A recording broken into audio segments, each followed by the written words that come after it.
Hello all, welcome back to our channel Srujana Srinivas vlogs. మేము బాగున్నాం, మీరు బాగుండాలని కోరుకుంటున్నాం. ఇప్పుడైతే కోడిగుడ్డు వెల్లుల్లి కారం ఎలా చేసుకోవాలో చూద్దాం.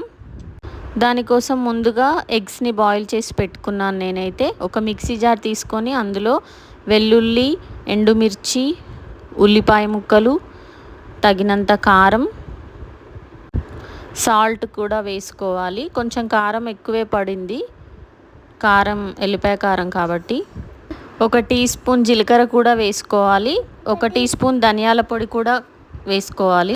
ధనియాల పౌడర్ ఇష్టం లేని వాళ్ళు డైరెక్ట్ ధనియాలు కూడా వేసుకోవచ్చు. నేనైతే ఫైన్ పేస్ట్ కాదు కదా అని ధనియాల పౌడరే వేశాను. ఇవన్నీ కోర్స్గా గ్రైండ్ చేసుకోవాలి. తర్వాత ఒక కడాయి పెట్టి అందులో ఆయిల్ వేసి కొంచెం జీలకర్ర, కొంచెం కరివేపాకు వేసుకోవాలి.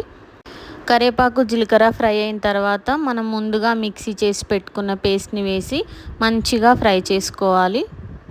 మరీ ఎర్రగా కనిపించకుండా కొంచెం పసుపు కూడా వేసుకుంటాను. నేనైతే కొంచెం హాఫ్ టీ స్పూన్ పసుపు వేసుకున్నాను.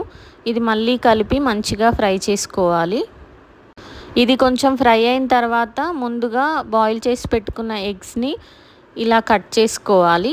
ఇలా కట్ చేసుకొని ఈ ఫ్రై అయిన పేస్ట్లో వేసుకొని ఇంకొంచెం సేపు ఫ్రై చేసుకోవాలి. నాలుక కొన్నిసార్లు టేస్ట్ బాగుండదు, ఏం తినాలనిపించదు కదా, అలాంటప్పుడు ఈ కోడిగుడ్డు వెల్లుల్లి కారం చేసుకొని తినండి. చాలా టేస్టీగా, ఇష్టంగా ఉంటుంది తినడానికి. వెల్లుల్లి ఫ్లేవర్ అయితే చాలా బాగుంటుంది. ఇందులో వెల్లుల్లి కూడా కట్ చేసి పోపులో వేసుకోవచ్చు. మా పిల్లలు తినరని వాళ్ళకి వేసిన తర్వాత మేము లాస్ట్లో వెల్లుల్లి ఇలా వేయించుకొని వేసుకున్నాము. మీరైతే ముందుగానే వేసుకోండి. కరివేపాకు, జీలకర్రతో పాటు ఈ వెల్లుల్లి కూడా వేసుకోండి. వేడి వేడి అన్నంలో వేసుకొని తింటే చాలా టేస్టీగా ఉంటుందండి. నేనైతే అదే చేస్తున్నాను. నేను తినిపిస్తున్నాను మా పిల్లలకి. Thanks for watching.